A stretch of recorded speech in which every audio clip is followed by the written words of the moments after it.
Breaking news చూస్తున్నాం. జీహెచ్ఎంసీలోని అన్ని విభాగాల కార్మికులను పరిగణించాలని కోరుతూ కాప్రా సర్కిల్ కార్యాలయం ఎదుట కార్మికులు పెద్ద ఎత్తున ధర్నా చేపట్టారు.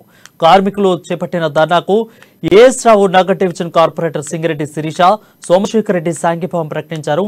ఈ సందర్భంగా కార్యాలయ ఆవరణలో వంట వార్పు చేసి కార్మికులతో భోజనం చేశారు.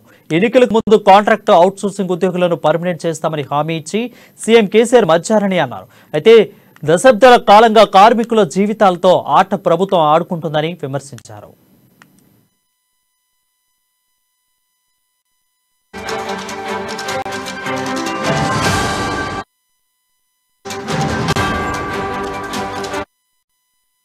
బ్రేకింగ్ న్యూస్ చూస్తున్నాం. జీహెచ్ఎంసీలోని అన్ని విభాగాల కార్మికులను పర్మనెంట్ చేయాలని కోరుతూ కాప్రా సర్కిల్ కార్యాలయం ఎదుట కార్మికులు పెద్ద ఎత్తున ధర్నా చేపట్టారు. కార్మికులు చేపట్టిన ధర్నాకు ఏఎస్ నగర్ డివిజన్ కార్పొరేటర్ సింగిరెడ్డి శిరీష, సోమశేఖర్ రెడ్డి సాంఘీభావం ప్రకటించారు. ఈ సందర్భంగా కార్యాలయ ఆవరణలో వంట వార్పు చేసి కార్మికులతో భోజనం చేశారు. ఎన్నికలకు ముందు కాంట్రాక్ట్ అవుట్సోర్సింగ్ ఉద్యోగులను పర్మనెంట్ చేస్తామని హామీ ఇచ్చి సీఎం కేసీఆర్ మధ్యారని అన్నారు సింగిరెడ్డి శిరీష.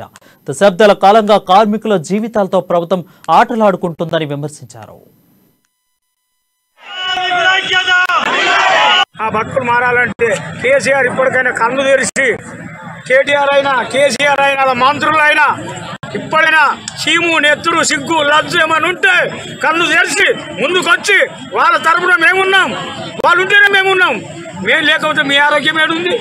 మేము రోడ్డులో పోయి ఒక్కరోజు నీళ్ళు ఊడ్చుకోకు, ఒక్కరోజు నీ పాము ఊడ్చుకోకు, చస్తావు, ఆ రోగానికే చస్తావు.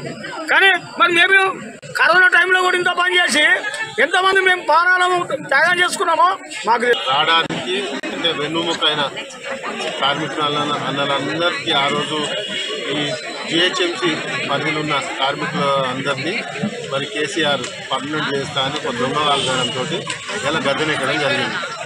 సో గడిచిన 9 సంవత్సరాల కింద కేసీఆర్ ముఖ్యమంత్రి అయ్యే సమయంలో మరి గ్రేటర్ హైదరాబాద్ ఉన్న పారిశుద్ధ కార్మికుల కాళ్ళు కడిగి ఆయన నెత్తి మీద వాళ్ళ నీళ్లు పోసుకుంటా అన్న కేసీఆర్ ఇవాళ వాళ్ళ కష్టాలను మర్చి ఇవాళ వాళ్ళని పర్మనెంట్ చేస్తా అని 9.5 సంవత్సరాల నుంచి కాలయాపన చేస్తుంది తప్ప ఇప్పటి వరకు ఒక్కరిని కూడా పర్మనెంట్ చేసిన దాఖలాలు లేవు.